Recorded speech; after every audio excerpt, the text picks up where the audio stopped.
안녕하십니까. 세계 성도 여러분.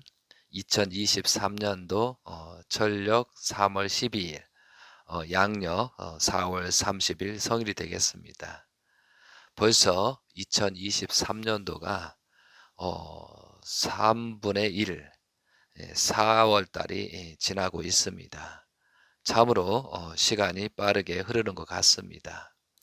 오늘의 말씀의 제목은 하나님이 사랑하는 사람, 하나님이 사랑하는 사람.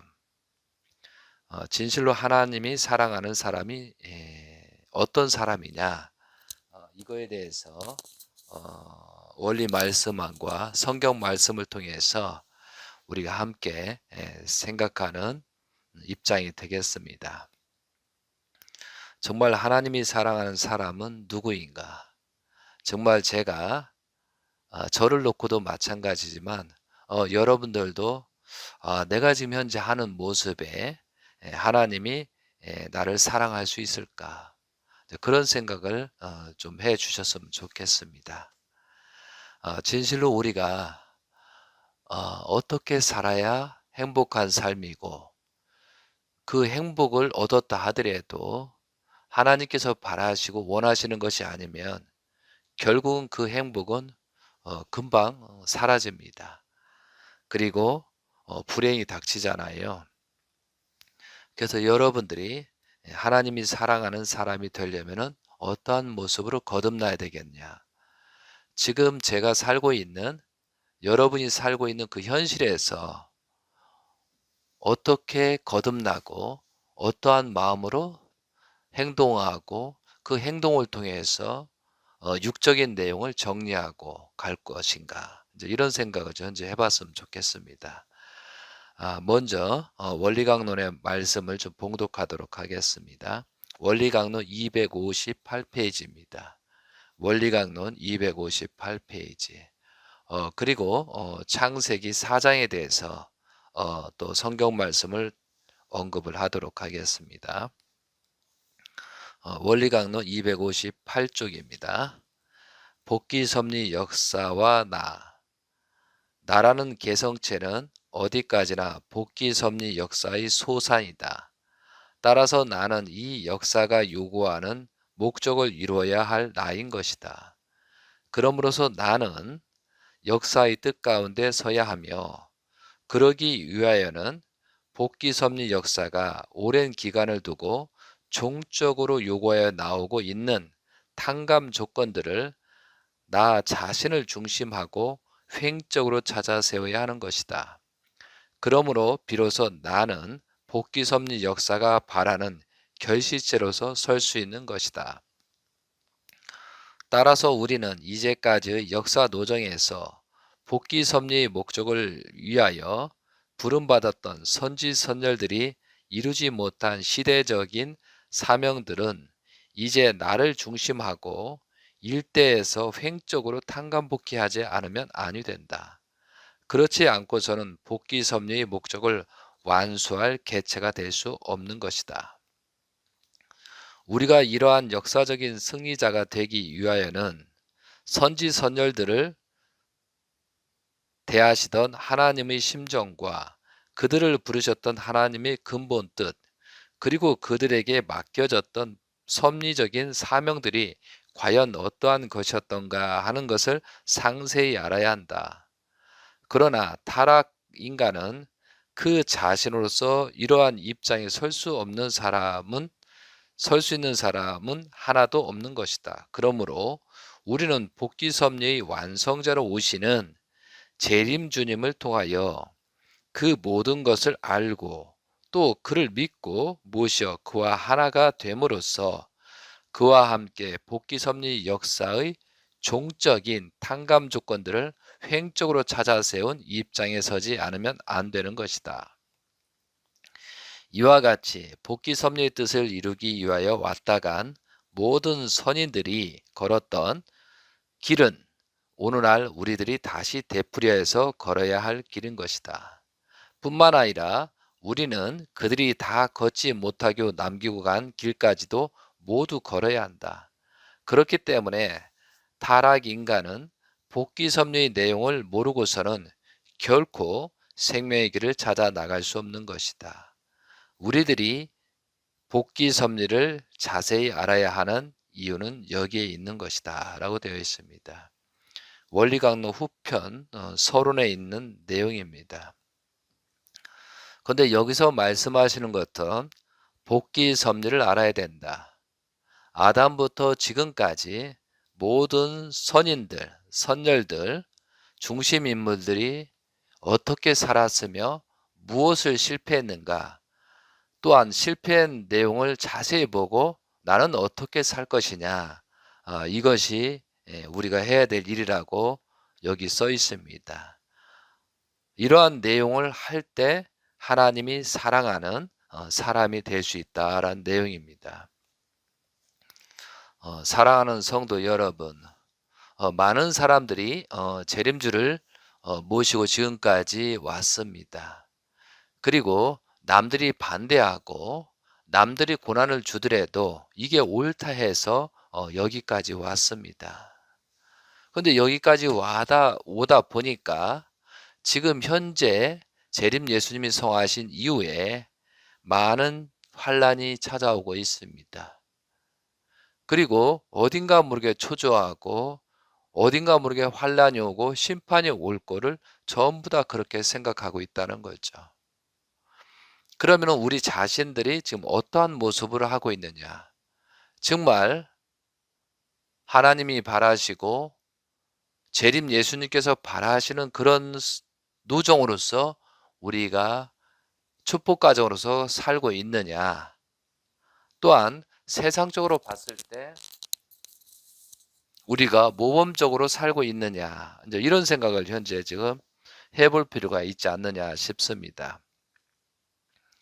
그런데 어느 때부터 우리는 봉사라든가 움직이지 않습니다. 행동을 하지 않습니다.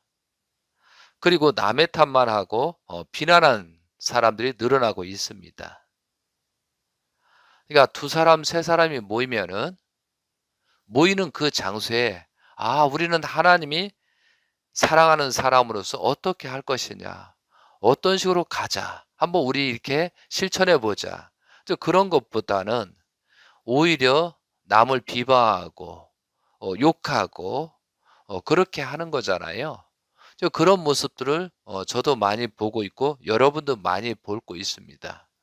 근데 특히 비난이 강하고 센 사람이 정말 열심히 하고 있느냐, 이런 것도 좀 한번 관찰해 볼 필요가 있다는 거죠. 근데 결국은 우리는 타락성 근성이 있어서 참 비난하는 사람이고 불평불만하는 사람, 그리고 자기는 움직이지 않는 사람, 이제 그런 사람들이 대부분이 어떤 성격을 가지고 있을까라고 곰곰이 생각했습니다. 근데 그 사람은 남이 열심히 하기를 외칩니다. 다른 사람이 복귀 섭리 열심히 하기 외치고 강하게 부르짖잖아요.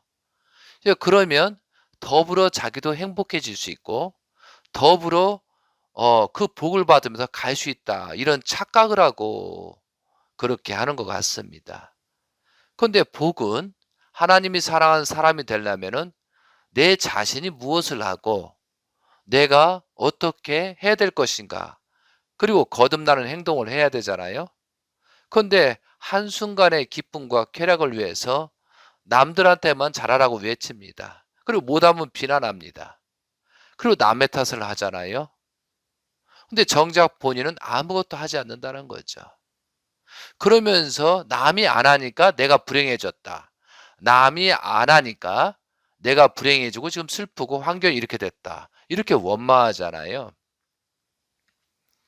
그래서 우리들이, 여러분도 전부 다 직장 생활, 가정 생활을 하잖아요. 가정에서도 마찬가지잖아요. 부부끼리도 서로가 노력을 하고 정성의 조건을 세워야 되는데 원리적으로 굉장히 고립을 시켜버리고 원리적으로만 말합니다. 그러면서 자기는 변하지 않는 거예요. 그러면 자기는 변하지 않고 자기는 행동으로 옮기지 않으면서 어떤 일이 벌어져요? 상대방만, 남편은 부인한테, 부인은 남편한테 강요를 하고 원리적으로 살아 합니다. 근데 우리들이 세상보다도 더 서비스가 좋아야 되고 세상보다 부부가 더 사랑하고 위해줘야 되는데 그것을 원리적으로만 계산하고 원리적으로 상대를 심판하는 이 원리 말씀을 자기 게 아니고 남의 것이라고 생각하면서 이 말씀들을 가지고 공격하는 입장이 된다는 거죠. 세상에서는 말입니다. 여러분도 아시겠지만 남편이나 부인이 노력을 많이 하고 가꿉니다. 근데 가꾸면서 왜 가꾸느냐? 혹시라도 남편이 나를 미워하는 마음이 들면 나를 이게 지저분하고 예쁘지 않은 모습을 보면은 다른 사람한테 눈독이 들일까? 다른 사람한테 유혹에 빠지지 않을까? 그런 염려를 하면서 계속 운동도 하고 화장도 하고 꾸밉니다. 이제 그렇게 하고 있잖아요. 그런 모습으로 살아가고 있고 또한 어디 가서 뭐 상갓집에 갔든 어디 갔든 저는 그런 것을 많이 친구들이 상갓집에 가면 계속 부인이 전화가 옵니다. "어디 있느냐? 혹시 뭐 술집에 있느냐? 없냐?" 그래서 인제 항상 보면 가끔 친구들이 저한테 대신 전화를 받으러 갑니다. 그러면 안심합니다. 제가 통일교인이고 어 그러다 거짓말 안 치니까 아주 저를 그 인증샷 쉽게 해서 검증에 예 검증의 사람으로 쓰고 뭐 그런 것도 많이 있었습니다. 근데 그런 사람들은 물론 의심하는 건 잘못됐지만 세상이 그러다 보니까 남편이 바람을 피거나 어떤 환경에 빠질까 봐 꾸미더라 이거죠. 그리고 남자들도 참 꾸밉니다. 더 열심히 삽니다. 그런데 이제 그런 측면에서 봤었을 때 다 그렇다는 건 아니지만 우리 통일교인들을 한번 지켜보면 참 재미났습니다. 꾸미지를 않는 것 같습니다. 아, 원리적으로 우리가 축복을 받고 어? 축복을 받고 타락하면 지옥 가니까 지가 알아서 하겠지. 그래, 네가 뭐 상갓집에 가든 뭐 초상집에 가든 어딜 가든 네 책임이야. 그러면서 그 믿는 것까지는 좋은데 꾸미지를 않는다는 거죠. 그러니까 참 죽겠어요. 남자나 여자나 똑같은 입장 같아요. 정말 더 교인이라면 더 꾸미고 아름답고 더 부부간에 예의를 갖추고 그렇게 해야 되는데 이제 그러지 못하는 모습을 저는 수없이 봅니다. 그러면서 또 싸울 때는 원리 원칙을 따집니다. 제가 이런 말씀 드렸는데 저만 그런가요? 저만 이렇게 생각하는 건가요? 아니죠. 우리가 한 번 정도로 이 말씀을 듣고 부부가 같이 들으면서 서로가 지금 잘하고 있는지 서로가 어떠한 모습을 하고 있는지를 좀 진단했으면 좋겠습니다. 그래서 우리가 이제 새롭게 거듭난다는 거 참으로 어렵고 힘든 일일 수도 있습니다. 그러나 하나님이 사랑은 사람이 되기 위해서는 우리가 어떠한 모습으로 살아갈 것이냐 이런 거에 대해서 우리가 이 시간 고민하는 시간이 됐으면 좋겠습니다. 지금 여기 봉독한 내용도 이제 복귀 섭리에 대해서 나오잖아요. 그러니까 많은 선지 선열들이 복귀 섭리를 해야 된다. 그리고 복귀 섭리를 하지 못한 내용을 우리들이 대신 후손으로서 해야 된다. 그래야 하나님이 바라시고 원하시는 천국이 가까워진다. 이렇게 되어 있지 않습니까? 사랑하는 성도 여러분, 지금 현재 통일가의 모습이 왜 이럴까요? 다른 사람이 보든 누가 보든 간에 좀 문제가 있지 않습니까? 어떻게 보면은 너무 무지한 행동이잖아요. 그리고 현실은 어떠한 사람들은 축복 가정으로서 그렇게 책임도 짓지 못하고 또한 외도하고 성적으로도 또 문란한 사람도 있습니다. 근데 그런 사람들이 오히려 그 초창기 과거에 대해만 얘기를 하면서 자랑을 합니다. 그렇게 타락했음에도 불구하고 과거를 자랑하면서 자기의 비밀, 흠을 감추려는 모습을 지금 제가 여러 사람을 만나면서 그런 걸 보고 있습니다. 그럼 여러분들은 어떠한 입장이냐 이거죠. 그래서 이제 우리가 지상의 삶이라는 것을 우리가 더 소중히 생각하면서 복귀 섭리를 해야 될 것 같습니다. 우리가 전 성경 말씀에 의하면은 원리 말씀에 의하면은 축복 가정들은 축복을 받으면은 7년, 7년, 7년, 21년이라는 그런 복귀 노정을 해야 됩니다. 21년을 가정적인 기대를 이루어서 출발할 수 있는 그 기준이 됐었을 때 야곱 노정이가 똑같거든요. 그랬을 때 야곱이 야복강에서 천사장하고 싸우잖아요. 천사하고 하나님의 천사하고 그리고 이스라엘이라는 승리를 얻잖아요. 그것은 무엇을 말하냐면요. 축복 가정들 1세들은 축복받고 21년이 가서 소생기, 장성기, 완성기 그런 조건을 더 위해서 21년 후부터 하나님이 친히 역사할 수 있는 그런 입장이 된다는 뜻입니다. 그리고 우리는 종의 입장에서 종의 입장, 양자, 서자, 친자, 그리고 어머니 자리, 아버지 자리, 하나님 자리, 이 종적인 8단계, 그리고 전 횡적인 8단계를 해야 된다고 그렇게 우리는 배웠잖아요. 그럼 우리는 이런 것들을 배웠으면서 어떻게 진행할 것이냐, 어떤 마음으로 갈 것이냐, 이것을 우리가 좀 고민을 많이 해야 됩니다. 우리가 이제 여러분이 이제 선악과를 따먹고 아담과 하와가 타락을 했습니다. 그리고 이제 하나님께서는 핑계대는 아담과 하와를 다시 세울 수가 없습니다. 그래서 우리들이 굉장히 중요한 것은요. 회사나 어디 직장이든 간에 사회도 마찬가지지만 어떤 잘못을 했을 때 핑계대는 사람은 한두 번은 시키지만 3번 이상은 시키지 않습니다. 어떤 일을 해서 실수할 수도 있고 잘못될 수도 있고 그런 상황이 있었을 때 핑계대고 감추는 사람들은 한두 번은 속아서 책임을 주지만 그 이상은 주지 않습니다. 성경 말씀도 마찬가지 아담과 하와가 타락으로 말미암아 하나님은 아담을 찾았습니다. 그 성경 구절 한번 볼까요? 타락한 이유입니다. 3장 8절이네요. 그들이 7절부터 하겠습니다.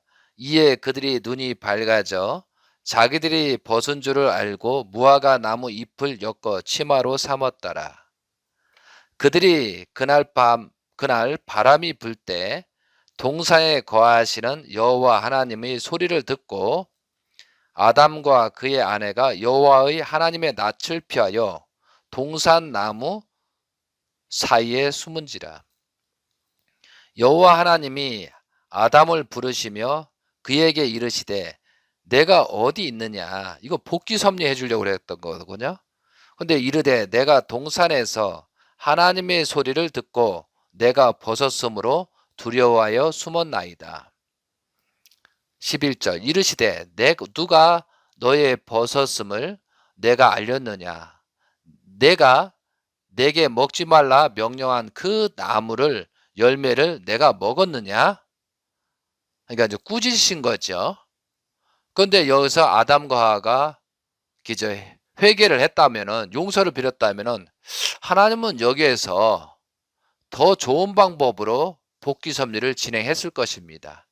그런데 아담은 어떻게 얘기했어요? 12절 아담이 이르되 하나님이 주셔서 나와 함께 있게 하신 여자 그가 그 나무의 열매를 내게 주므로 내가 먹었나이다. 이 얘기를 하는 거예요. 오히려 한편으로 이 얘기를 다시 한번 생각해 보세요. 아담이 이르되 하나님이 주셔서 나와 함께 있게 하신 여자 그가 그 나무의 열매를 내게 주므로 내가 먹었나이다. 이렇게 돼 있잖아요. 그러니까 하나님이 주신 여자 때문에 내가 타락했다. 이렇게 핑계대는 그런 내용도 있는 것 같습니다.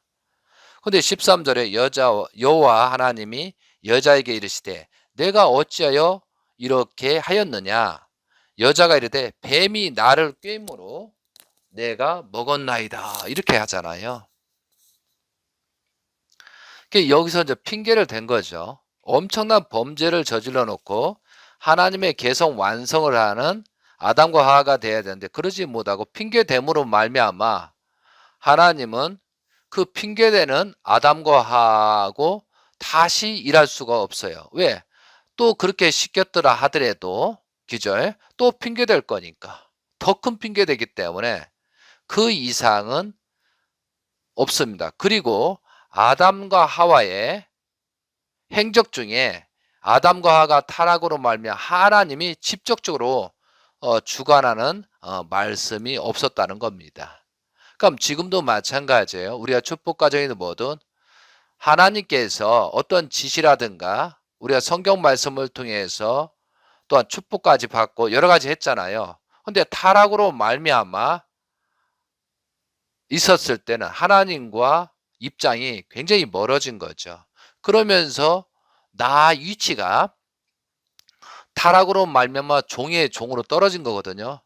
그러면서 많은 사람들이 하나님을 한탄하고 하나님을 원망합니다. 지금 여기서도 아담과 하와가 타락으로 말미암아 종의 종으로 떨어지다 보니까 하나님하고 관계가 멀어졌잖아요. 그러면 멀어지게 한 원인 제공은 누구냐 이거죠. 아담과 하와잖아요. 그런데 하나님을 원망하는 겁니다. 그럼 지금도 우리가 세상을 살면서 자기는 아무것도 변하지 않고 노력하지 않으면서 하나님만 원망하고 특히 제가 전 많은 사람들 만났지만 술주정뱅이, 뭐 노숙자, 그죠? 여러 사람들이 있었는데 가장 불행한 삶을 사는 사람이 가장 하나님을 원망하는 그런 모습들을 보거든요. 그러면 본인이 하나님이 사랑할 수 있는 그런 모습으로 거듭나려고 해야지 계속 멀어지니까 계속 원망만 하더라 이거죠. 자, 그런 모습을 보면서 안타깝습니다. 현재 그 통일가의 통일교인들 또한 가정나라 뭐 권한권에 있든 간에 자기가 행동하는 것은 굉장히 남한테 사랑받지 못하고 존경받지 못하는 그런 모습을 하면서 계속 사랑을 해달라고 외치는 그런 모습들을 많이 보고 있다는 거죠. 어떻게 보면 안타까운 거잖아요. 하여간에 아담과 하와는 핑계를 댐으로 말미암아 그죠? 어떻게 됐어요? 계속 하나님과의 관계가 멀어졌다는 거죠. 그러면 하나님과 관계가 멀어졌다는 것은 뭐냐면 누시엘과 관계가 계속 좋아졌다는 뜻이잖아요. 그러면서 불행하고 공포에 따이고 그죠? 삶을 느끼지 못하는 거죠. 자, 이제는 그 자녀들을 한번 들어가 보겠습니다. 4장입니다. 아담의 그의 아내 하와와 동침함에 하와가 임신하여 가인을 낳고 이르되 내가 여호와로 말미암아 득남하였나 하니라. 그가 또 가인의 아우 아벨을 낳았는데 아벨은 양치는 자였고 가인은 농사는 자였더라. 여기서 잘못된 것은 아담과 하와가 가인과 아벨을 낳고 하나님의 진정한 혈통이 아니라는 것을 가르쳐 주지 않았다는 거죠. 그러면서 가인을 낳고 여호와로 말미암아 득남했다. 근데 사실은 사탄이 역사하고 있는 자녀잖아요. 이런 것들이 부모가 감췄다는 거죠. 그리고 그 감춘 세월이 굉장히 길었을 겁니다. 세월이 지난 후에 가인은 땅의 소산으로 제물을 삼아 여호와께 드렸고 아벨은 자기도 양의 첫 새끼와 그의 기름으로 드렸더니 여호와께서 아벨과 그의 제물은 받으셨으나 가인과 그의 제물은 받지 아니하신지라.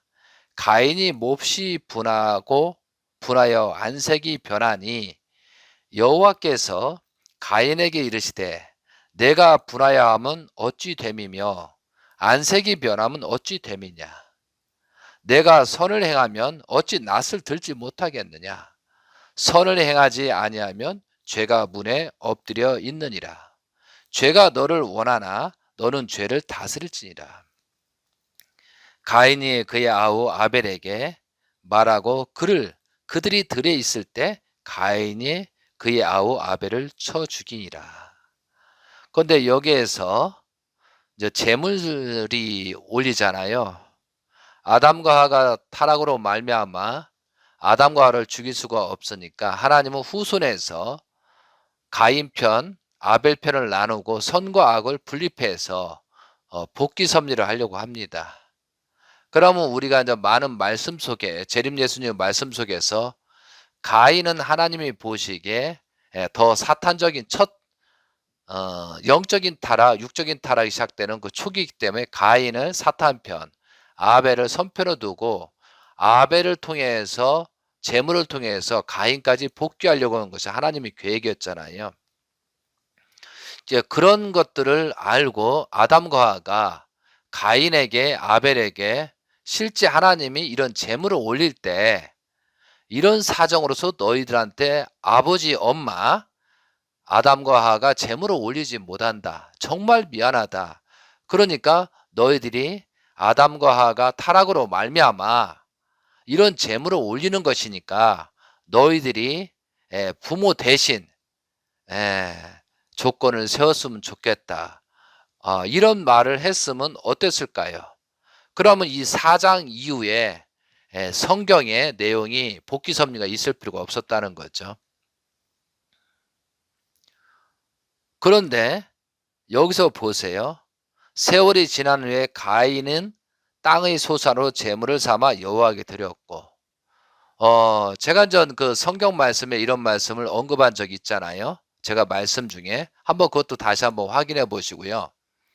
이때 가인의 입장이잖아요. 가인이 아담과 하와한테 나는 타락한 혈통으로 태어났다는 사실을 알았을 때 정말 떳떳하게 양심의 가책이 없이 제물을 올렸겠느냐 이거죠. 그렇지 않습니다. 양심이기 때문에 더군다나 하나님이기 때문에 제물을 올리지 않고 아담과 하든 아벨과 상의를 했을 거다 이거죠. 그리고 하나님은 절대 가인한테 제물을 올리라는 그런 사실이 없었다는 거죠. 그런데 아담한테 제물을 올리라는 것을 알고 본인이 먼저 제물을 올렸다는 거잖아요. 우리가 이제 그 당시를 들어가 보자 이거죠. 이것을 깊이 생각할 줄 알아야 된다는 거죠, 우리가. 그러면 가인은 정말 하나님의 아들딸로서 창조 목적을 완성한 실체로서 아담 하와가 타락한 내용을 말하지 않았기 때문에 온전한 하나님의 아들인 줄 알고 제물을 올렸다는 사건이잖아요. 그런데 제물을 올렸는데 아벨은 받고 가인은 제물은 받지 않았을 때 이 충격은 말할 수가 없겠죠. 그러면은 일단 배신감을 느끼게 하지만 엄청난 충격을 받았다는 거죠. 그래서 5절에 가인과 그의 제물은 받지 아니하신지라 가인이 몹시 분하고 안색이 변하니 이것은 엄청난 사건이잖아요. 가인의 입장에는 천천지, 예? 천지개벽 같은 사건이 생긴 거잖아요. 지금 아담과 하와가 말하지 않아주면 뭐라마요? 또 엄청난 범죄를 저지르잖아요. 이런 생각을 여러분이 좀 하셨으면 좋겠어요. 지금 제가 왜 이런 말씀을 얘기를 드리냐 하면은 지금 많은 사람들이 제가 주변에서 축복 가정들이 온전하지 못해요. 탈선한 사람도 많아요. 또한 축복 가정에 제대로 지키지 못함으로 말미암아 자녀가 온전한 원죄 없는 혈통이 아니에요. 근데 당장 창피하고 부끄럽다 해서 그걸 감춘 사람이 너무 많다는 거죠. 그런데 그걸 모르고 그걸 모르는 상태에서 아버지, 엄마가 축복 가정으로서 탈선한 사실이나 모든 것이 범죄에 대해서 감추고 가다 보니까 그 자녀는 오히려 타락성 근성이 많으면서 우쭐거리면서 나는 2세다, 2세다, 2세다 하면서 겸손하지도 않고 교만하고 그렇게 날뛰는 2세들이 너무 많다는 거죠. 그리고 부모한테 타락한 혈통이라는 사실을 모르기 때문에 더 날뛰는 모습을 저는 많이 보고 있다는 거예요. 그런데 그런 사람들이 아버님한테 재물을 올리거나 또한 3대 왕권 대신자를 통해서 재물을 올렸을 때 어떤 사건이 일어나겠느냐 이거죠. 그때 충격이나 이 가인의 충격이나 똑같다는 거죠. 여러분 이거 1세들을 2세들 잘 생각하셔야 될 부분이라는 거죠. 그래도 괜찮을 거야. 나중에 해결될 거야. 이렇게 생각하면 그 사람은 짐승맛도 못 하잖아요. 이런 일들이 지금 많이 있다는 거예요. 그런데 자기가 또 범죄를 했음에도 불구하고 하나님한테 내 아들, 딸은 2세니까 3세니까 감추면서 사랑받기를 원하는 그런 입장으로 지금 가고 있다는 거예요. 그것이 그래서 이 현재 통일교가 망하고 있는 거예요. 바로 이겁니다. 그래서 아버님께서 한 사람도 기원절에 맞아 자가 없다라는 결론을 세우시는 거다 이거죠. 정말 제가 많은 사람들을 검토해보고 조사를 해봤지만 현재 가정연합했든 어디든가 조사해봤자 여기에 거의 다 걸려져 있다는 거죠. 심각한 내용이잖아요. 제가 이제 뭐냐면 이런 내용들을 지금 왜 말씀드냐. 제가 말씀하는 거 이거 있잖아요. 굉장히 듣기 싫은 내용이잖아요.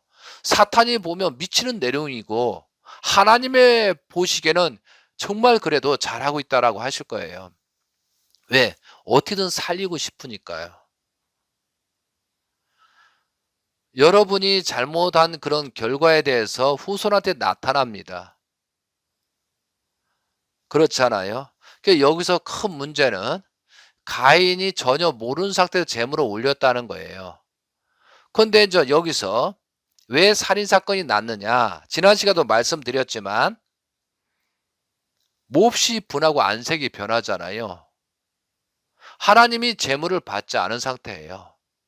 그러면은 우리가 그냥 재물을 단순히 그냥 받지 않았다.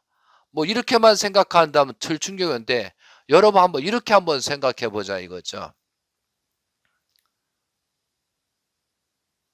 아버님께서 대신자께서 큰 집회를 했어요.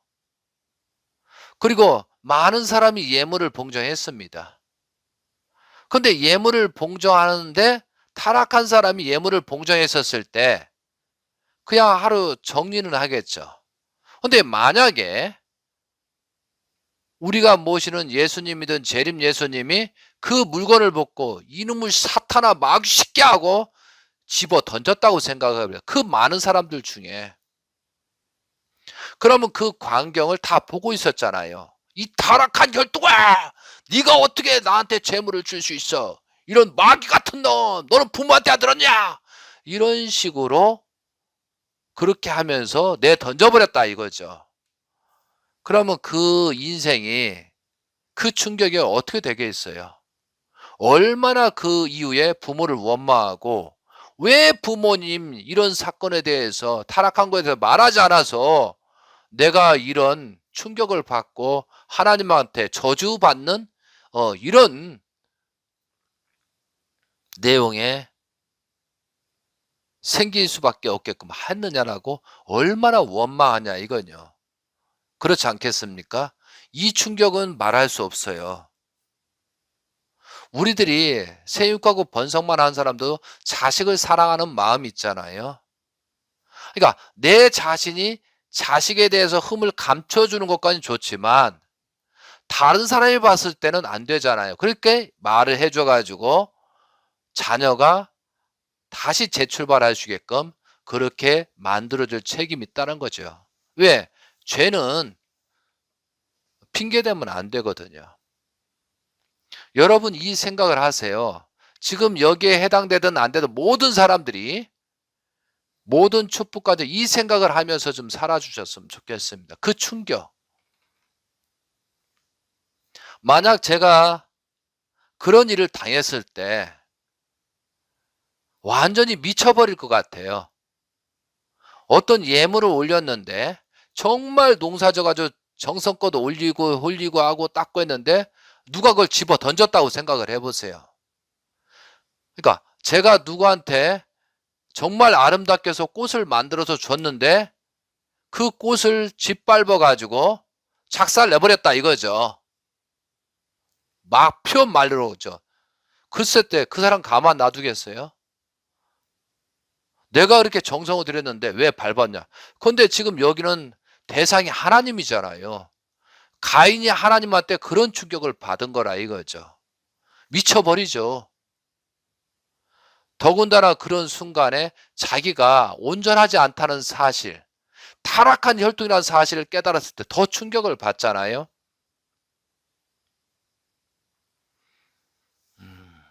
이건 심각한 내용입니다.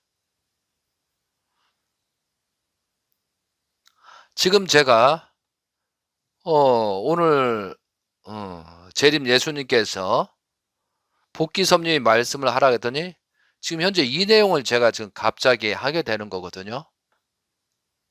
지금 영계에서 예수님이 계시고 재림 예수님이 계십니다. 여러분이 믿고 있는 재림 예수님 참 부모님이 계시다는 거죠.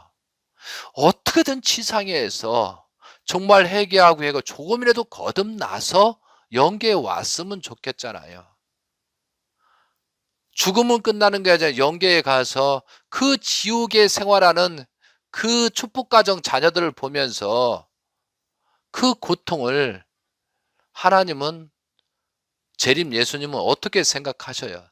그래도 내가 탕감주권 80년이나 모든 90생애 동안 탕감주권을 세운 그 축복가정들이 다른 사람도 아니고 그 사람들이 지옥 밑창에 떨어져서 탈선해서 그 모습을 볼 때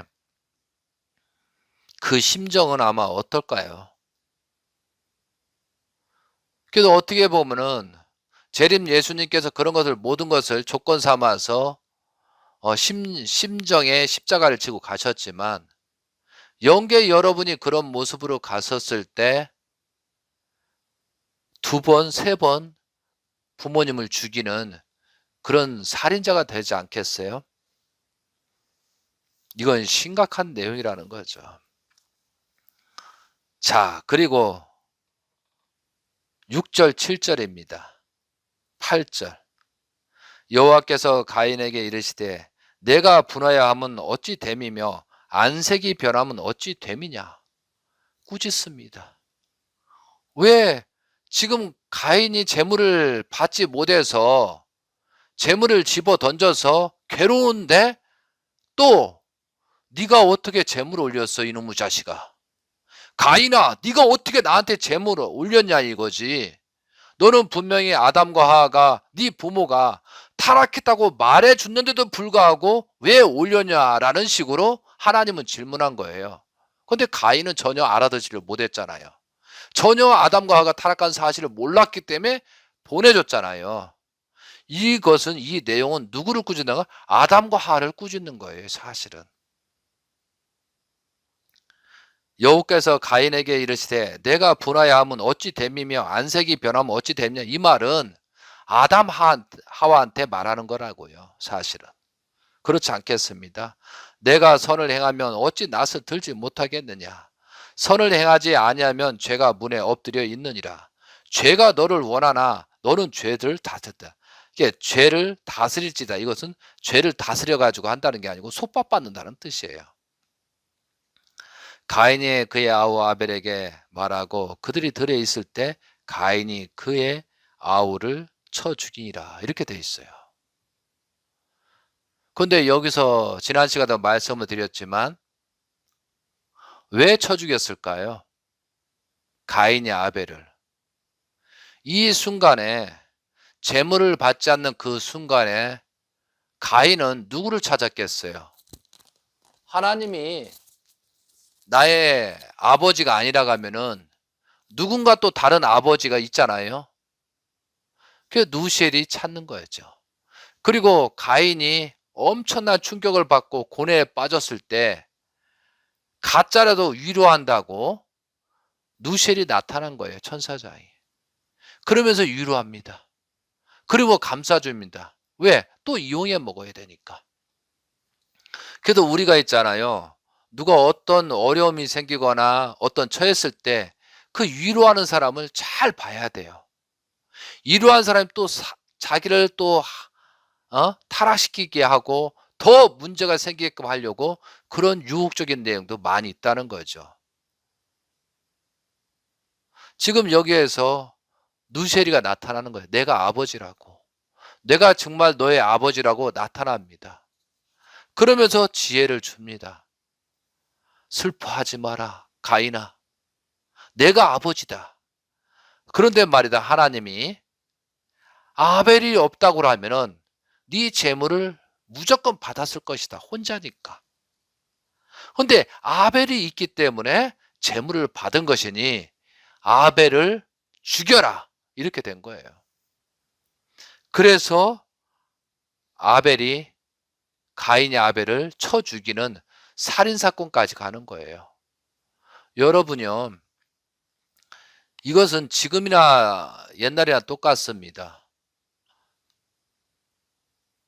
아담과 하와의 살인사건이 벌어졌어요.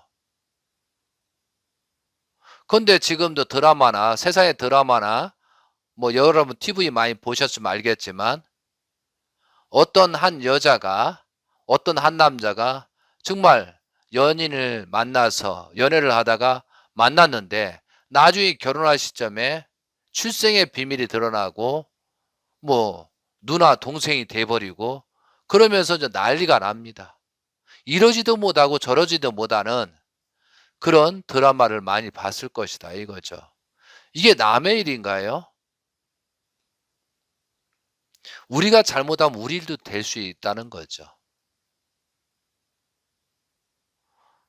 그 충격이 얼마나 컸겠어요. 그리고 부모에 대한 그런 배신, 불신, 서러움이 얼마나 있겠습니까? 또 그런 가운데 지금 살인사건이 벌어지는 거잖아요. 여러분 가족 속에 형제지간에 아들, 딸 중에 살인사건이 벌어진 거나 지금 이 사건과 똑같은 거잖아요. 그러니까 우리 가정이 막연히 잘 될 것이다. 내가 행동을 잘못하고 어떤 문제를 일으켜도 애들은 잘할 것이다. 이렇게 착각하면 안 된다는 거죠. 잘못하면 살인사건 이상의 결과가 생길 수도 있다는 거죠. 그리고 말이에요. 이 타락한 사람들은 말이에요. 자녀들한테 돈만 줍니다. 권력만 주려고 합니다. 왜? 그걸로 보상심리를 하려다 보니까 더 큰 문제가 생기더라 이거죠. 진정한 아버지로서 진정한 어머니는 그 사람들 철저히 자녀들을 교육시켜서 세상에 나가도 문제가 없게끔 경제적이든 모든 해결해 나갈 수 있고 하나님의 아들도 살아가게끔 그렇게 교육을 시킵니다. 돈을 주지 않습니다. 물질을 주지 않습니다. 권력을 주지 않습니다. 근데 우리는 어느 순간에 그런 쪽으로 기울어 버리더라고요. 근본적인 것은 지켜주지 않으면서 우리 아들, 딸들을 세상에 내몰고 있다는 사실이죠. 정말 저도 아직 자녀가 이제 사춘기 때지만 정말 이거 염려스럽습니다. 어떻게 교육을 시켜서 할 것이냐. 더군다나 컴퓨터에서 게임만 하고 개인주의가 되고 이거 어떻게 수습할 것이냐 이거죠. 그래서 계속 자녀들하고 1대1 하면서 대화하면서 또한 잘못한 거 회개하면서 용서를 빌면서 그런 조건을 가지고 세워나가는 것이 그래도 온전한 가정을 이끌어가는 초석이 되겠죠.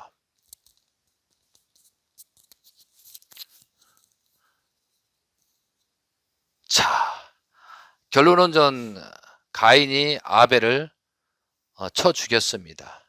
가인이 아벨을 쳐 죽였잖아요. 그리고 나서 그래도 가인을 수습하려고 한 하나님의 심정이었습니다. 살인자를. 근데 뭐라고 하는가 보다 9절에 여호와께서 가인에게 이르시되 내 아우 아벨이 어디 있느냐 그가 이르되 내가 알지 못하나이다. 내가 내 아우를 지키는 자이까? 이렇게 따졌습니다. 이 얘기는 뭐예요? 여러분이 한번 이거 다시 한번 읽어볼까요?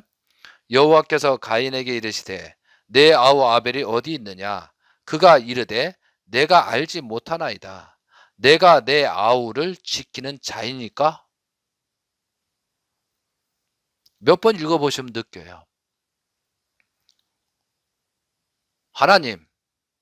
하나님이 우리 아버지가 아니잖아요. 제 재물도 안 받았잖아요. 아벨 재물은 받았는데 아벨이 하나님의 자식이라고 생각하고 저는 아니고 재물도 안 받았는데 왜 저한테 그런 걸 물어봅니까? 이런 식으로 나와버렸다는 거죠. 아니 하나님이 지켜야지 왜 내가 지킵니까? 왜 나한테 물어보니까? 이 살인자가 이렇게 얘기를 하는 거예요. 참 하나님도 충격입니다. 그죠? 계속 사탄 쪽으로 가고 살인하고 나서 계속 타락성 근성에 핑계대고 감추고 이렇게 하잖아요. 10절 이르시되 내가 무엇을 하였느냐 내가 아우의 핏소리가 땅에서부터 내게 호소하느니라. 땅이 그 입을 벌려 내 손에서부터 내 아우의 피를 받았는즉 내가 땅에서 저주를 받으리니. 하나님은 다 아시고 물어보신다는 거죠. 그래서 우리가 여러분의 회사나 어디 직장 다닐 때 거의 상사들은 알고 물어봐요. 그래서 거짓말 치면 안 됩니다. 또 진실해야 됩니다. 남을 탓하고 비난하고 속이는 자들은 결국은 크게 얻어맞습니다. 부모한테도 신뢰를 못 받잖아요. 자꾸 거짓말 치면은. 그렇게 살아서는 안 된다는 거죠. 그래서 하나님께서 그래도 가인이 또 혈통이기 때문에 그래도 용서하고 이 정도 죄값을 치르고 새롭게 거듭나라고 가르치는 내용이 있습니다. 12절 내가 밭을 갈아도 땅에 다시는 그 효력을 내게 주지 아니할 것이요 너는 땅에서 피하여 유리하는 자가 되리라. 가인이 여호와께 이르되 내 죄벌이 지기가 너무 무거이다. 이렇게 따졌어요. 처음에 이 말씀을 듣고 가인이 여호와께 이르되 내 죄벌이 지기가 너무 무거우니다. 히브리 원문도 그렇게 되어 있더라고요. 지금 내가 살인을 했는데 그게 무슨 죄가 크다고 이렇게 밭에서 소산에서 농사를 지금 가인은 농사 짓는 자였잖아요. 농사를 못 짓게 합니까? 이건 너무 심하지 않습니까? 이렇게 반박하는 내용이라는 거죠.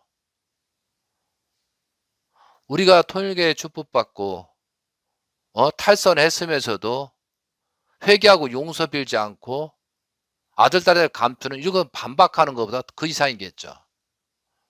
지금 반박했다는 거예요. 그런데 여기서 내가 밭을 갈아도 땅이 다시는 그 효력을 내게 주지 아니할 것이요 너는 땅에서 피하여 유리하는 자가 되리라 이렇게 되어 있거든요. 사랑하는 성도 여러분, 만물은 타락한 게 아니잖아요. 만물은 하나님과 소통합니다.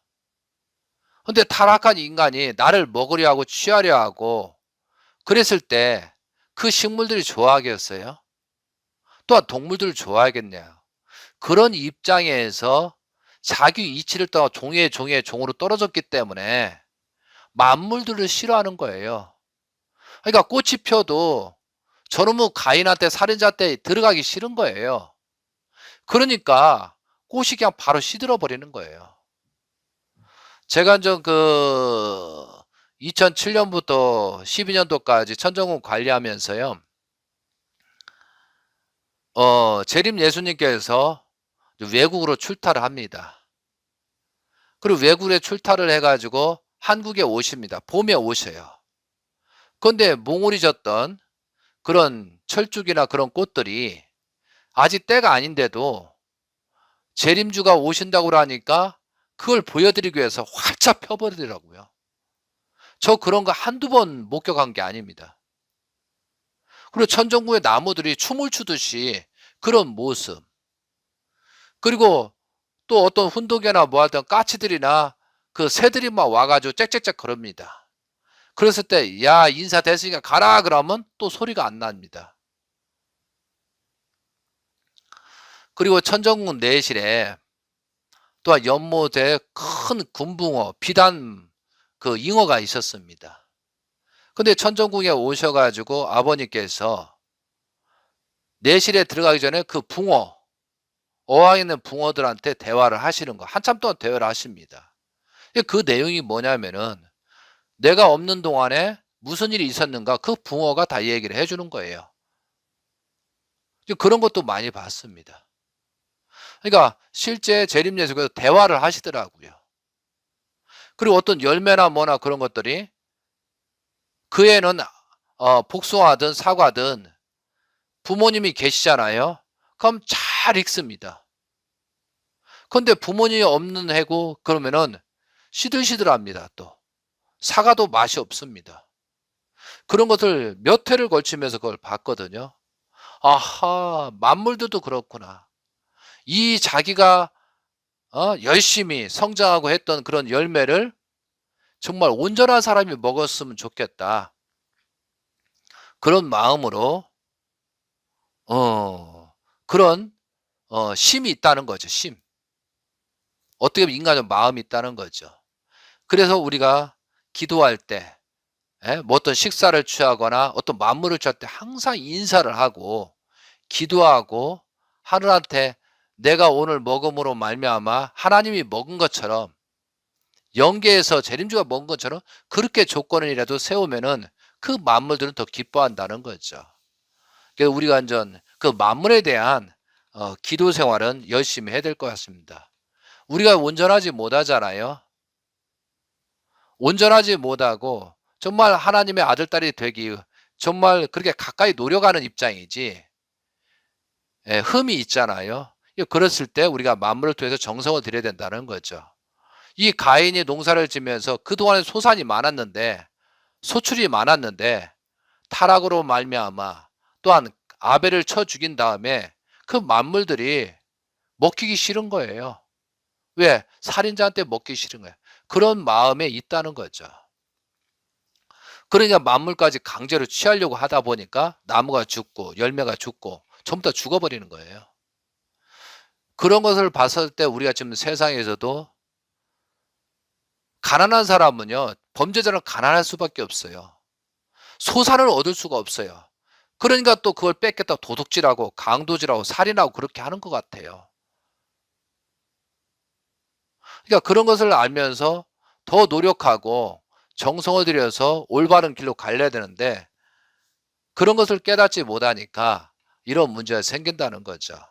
그러니까 우리는 원리를 공부하고 이런 복귀 섭리를 공부하기 때문에 정말 나를 놓고 자가진단하면서 거듭나는 그런 모습이 돼야지 않나 생각합니다. 사랑하는 성도 여러분, 정말 하나님이 사랑하는 사람, 그럼 나는 그렇게 될 수 있을까? 그러니까 공부해야 됩니다. 공부를 해야 그 무지에서 탈피하잖아요. 그 무지에서 탈피를 하고 나의 가치선, 나의 존재를 확인하고 하나님이 어떠한 모습으로 살 때 기뻐하는지를 생각하는 그런 모습으로 우리는 거듭나야 되겠습니다. 유토피아문 성전은 그동안에 알게 모르게 조건을 세워왔습니다. 부족하지만 2013년도 아버님 성화로말 기원자가 잘못돼 가지고 천일국 왕님께서 광야로 하나님께서 보내셨습니다. 그리고 모든 것이 다시 재출발을 잃어버려 다시 시작해서 아버님께서는 80세 노정, 모세 노정처럼 그러한 조건 속에 기대들을 세우고 그런 내용들이 다 잃어버린 입장이 됐거든요. 그것을 문영진 천일국 왕님께서 아무도 모르는 가운데 8년이라는 조건에서 종적인 8단계를 완성하시고 그 기간이 2013년부터 2020년도까지입니다. 그리고 그런 승리 기대에서 2021년도 종적인 횡적인 8단계 개인 완성, 가정 완성, 그리고 이제 종족 복귀 2023 출발을 하고 지금 테네시에서 세계를 살리고 참 가정의 모습이 어떤가를 지금 정확하게 보여주고 있습니다. 세상에 누가 뭐라고 하든 간에 사람이 어떻게 살아야 되고 부부는 어떻게 살아야 되고 가정적인 것은 어떻게 이루어야 된다고 먼저 지금 실천하고 보여줍니다. 그것이 희망입니다. 하나님의 참다운 혈통들은 어떻게 살아간다는 것을 지금 정확하게 보여주기 때문에 조만간에 엄청난 역사가 벌어질 겁니다. 여러분들은 비난하는 사람도 많고 공격하는 사람도 많대도 이거 지나가면 금방 끝나더라 이거죠. 길게 보시고 하시는 겁니다. 우리가 그 자리에 가고 그 환경에 가려면 우리가 새롭게 거듭나고 그런 조건을 세우지 않으면 결국은 후회하고 맙니다. 범죄자들은 연계가 차라리 없었으면 좋겠죠. 그런데 연계는 분명히 있습니다. 우리는 살면서 많은 경험을 하고 있습니다. 그렇기 때문에 우리가 지금도 연계가 있다고 두려울 것도 없고 정말 우리의 지상생활에서 어떻게 할 것이냐.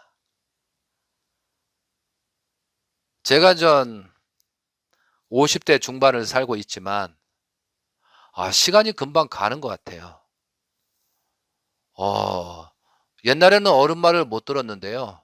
잘 이해를 못 했는데 정말 20대, 30대, 40대 그때까지 시간 가는 줄을 잘 몰랐던 것 같아요. 근데 50대부터는 시간이 너무 빠르게 갑니다. 벌써 4월이 지나고 있습니다. 정말 빠르게 가는 시간을 절약을 해서 어떻게 살 것인가 고민하고 있습니다.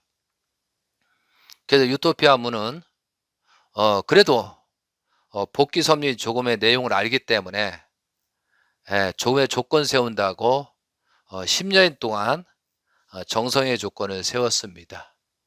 그리고 4년 6개월 된 조건을 세운 다음에 3년 6개월 동안 성전을 헐고 믿음의 길에 수리적인 탕감 기간이 끝나가고 있습니다.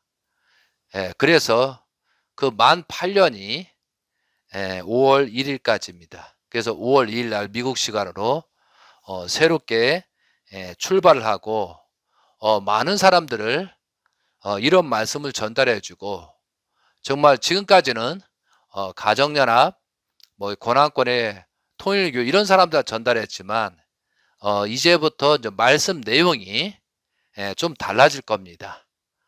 예배, 이 성일 예배도 좀 달라질 겁니다. 하루아침에 변하지는 않겠지만 그런 달라진 모습으로 많은 사람이 올 수 있는 그런 말씀과 환경을 만들려고 시작하고 있습니다.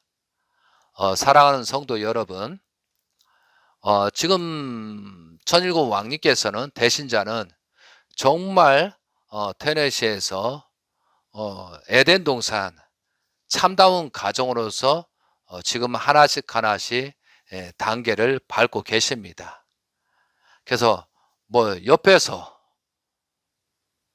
보기에 본인들이 보기에 못마땅하더라도 정말 그 사실들을 다시 한번 짚으시고 그리고 그래도 재림주를 믿는다면, 참 부모님을 믿는다면 그래도 흠이 없고 대신자로 천명했지 않습니까? 그럼 대신자가 천명한 기저에 원죄가 없고 재림주로 오셔서 아들, 딸이 정말로 어떤 모습으로 살고 있는가를 남의 말 듣지 말고 본인이 직접 확인하시기 바랍니다. 문영진 천일군 왕님께서는 어떠한 삶을 살고 있는지 여러분이 직접 확인하시기 바랍니다. 지금 현재 목회자 그런 사람들이 다 거짓말하고 있습니다. 저는 미국에 10번 이상을 갔다 오면서 그분들이 어떻게 생활하는 것을 지켜보고 있었습니다. 정말 희망이 있습니다. 그리고 재림 예수님은 어떤 걸 다 이뤘느냐? 여러분이 이걸 알아야 돼요. 종적인 거, 횡적인 거, 탕감 조건이라 했잖아요. 자, 아담, 예수님, 재림주잖아요. 이것을 종으로 된 걸 횡으로 풀어야 돼요. 그러면은 아담이 하지 못한 내용을 탕감복귀해서 6,000년의 탕감 조건 세워서 아담과 하와가 하지 못한 참 부모, 개성 완성을 한 참 부부에서 혈통을 남기는 것이 이것이 재림주가 해야 될 일이거든요. 참 혈통을 남긴 겁니다. 여러분 원리강론 44페이지에 그런데 창조 목적을 완성한 실체라는 거죠. 그런 가운데 참 부모 또한 대신자들이 존재하고 있다는 거죠. 그런데 그동안의 통일기를 믿던 사람들이 그런 근본적인 내용을 보지 못하고 지금 외형적으로 대신자란 분이 머리에 총알머리하고 뭐 총을 사격을 하고 뭐 요즘 랩도 부르고 이제 이런 것들을 왜 하느냐, 왜 우리한테 정서가 맞지 않는 그런 행동을 하느냐, 이렇게 말씀하는 사람 많이 있거든요. 총 들고 또 축복시키고 이런 사건들이 많이 있잖아요. 왜 그렇게 할까요? 여러분, 만약에 옛날에 과거에 2009년부터 12년까지 예배 말씀만 하고 성스럽게만 하면 더 많이 올 수가 있습니다. 그건 가짜이기 때문에. 이걸 정리하시는 거예요. 재림주를 통해서 절대 창조 목적을 완성하는 것은 남이 싫든 좋든 간에 하나님이 시키는 대로 그렇게 지금 현재 하고 있다는 거죠. 자, 다시 한번 말씀드리겠습니다. 재림 예수님은 창조 목적을 완성한 참된 혈통을 만들고 가인권의 촛불을, 그것이 재림주의 사명이기 때문에 그걸 완성했습니다. 그러면 이대이신 대신자는 문영진 천일군 왕님은 예수님의 노정을 본보기로 해서 절대적인 왕권을 만들어야 되는 것이죠. 그러니까 사탄 것을 빼앗고 자연굴복시에서 왕권을 만들어야 되는 거예요. 그래서 무기를 드려야 되고 철정을 들어야 되는 거예요. 자, 그리고 그런 왕권을 만든 그 기대 외에 3대 왕인 신주님이 이번에 성원하셨습니다. 그분이 일할 수 있는 환경을 실체적으로 만들어 가는 거예요. 저는 그런 걸 봤었을 때 그런 것을 하기 때문에 우리가 어떤 성경이나 그런 말씀을 모르고 복귀설명을 모르다 보면은 오해할 수 있다는 거예요. 그런데 저는 왜 이걸 하냐면 복귀섭리에 2대 왕인 대신자는 그렇게 할 수밖에 없다고 성경 말씀 요한계시록이든 원리 말씀에 있다니까요. 분명히 있습니다. 여러분한테 저한테 가르쳐도 얼마든지 제가 만나서 가르쳐 드릴 수가 있다는 거죠. 꼭 제가 조선시대 500년을 보면은 이성계가 개국 공신이잖아요. 불교문화 모든 걸 정리하고 유교문화 새로운 말씀을 시작을 하잖아요. 그런데 이방원이라는 사람은, 이방이라는 왕은 절대적인 왕권을 만들잖아요.